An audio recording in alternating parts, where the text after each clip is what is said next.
बिस्मिल्लाहिर्रहमानिर्रहीम। इय्याका नअबुदु व इय्याका नस्तईन। मैं इस वक्त पाकिस्तान में रहने वाले तमाम पाकिस्तानियों से और पूरी दुनिया में जितने भी वसीक पाकिस्तानी हैं उनसे मुखातिब हूँ। इमरान खान जो जंग लड़ रहा है वो जंग इमरान खान की नहीं बल्कि पाकिस्तान की जंग है, हमारी नस्लों की जंग है। हम सब पर यह फर्ज है कि इस वक्त इमरान खान को जो बेगुनाह कैद किया गया है और हमारी पार्टी के साथ जो जुल्म और फसाइयत जारी है उसके लिए हम सब ने निकलना है।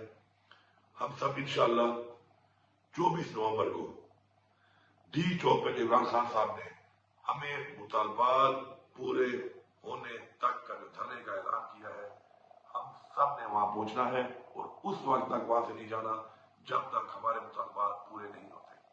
हमारे मुतालबात सबसे पहले इमरान खान की, हमारी लीडरशिप और हमारे कारकुनान की रिहाई है।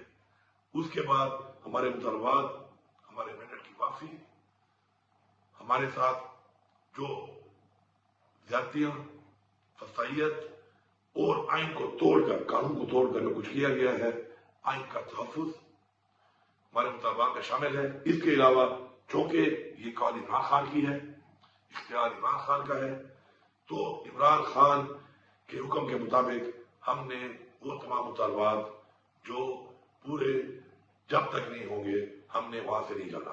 मुझे पूरी उम्मीद है और मुझे यकीन है और हमारा ये ईमान है और हमें ये हुक्म है कुरान में कि अमर बिल मारूफ, कि हमने हक और सच का साथ देना है।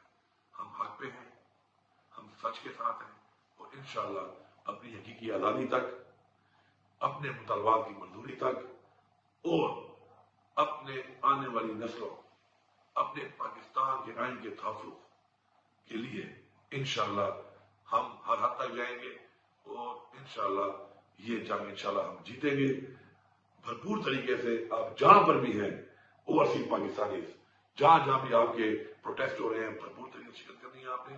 और पाकिस्तान के तमाम लोगों ने, सब ने एक ही मंजिल है, डी चौक, जहां पर हर सूरत में पहुंचना है। जितनी भी रुकावटें हों आपने उसका मुकाबला करना है। और मैं आखिर में इस हुकूमत को वार्निंग दे रहा हूं कि आप हमारे ऊपर शेलिंग करते हैं, हमारे ऊपर रबड़ बुलेट्स चलाते हैं, हमारे ऊपर आप बेइंतहा तशद्दुद करते हैं, हमारे रास्तों में खंदके खोदते हैं, कंटेनर खड़े करते हैं और उसके बाद हमारे ऊपर स्ट्रेट फायरिंग करते हैं। कोई भी नुकसान अगर होगा, किसी का भी नुकसान होगा, तो ये हुकूमत उसकी जिम्मेदार होगी और आपने इस दुनिया में भी हिसाब देना है और उस जहां अल्लाह को भी हिसाब देना है। मेरी तमाम लोगों से ये अपील है कि जो इनके हुक्म के ऊपर इस तरह का जुल्म और जबर करते हैं कि आप हक का साथ दें, आप आइन के मुताबिक जो आपको जिम्मेदारी दी गई, जिसे आपने हल्फ लिया है, उसके मुताबिक आप अपना फर्ज पूरा करें। किसी का गैर कानूनी आर्डर मांगकर, अपने ही लोगों पर जुल्म करके, जबर करके, गैर कानूनी तरीके से तशद्दुद करके आप न इस जहां से शुरू होंगे और न उस जहां से शुरू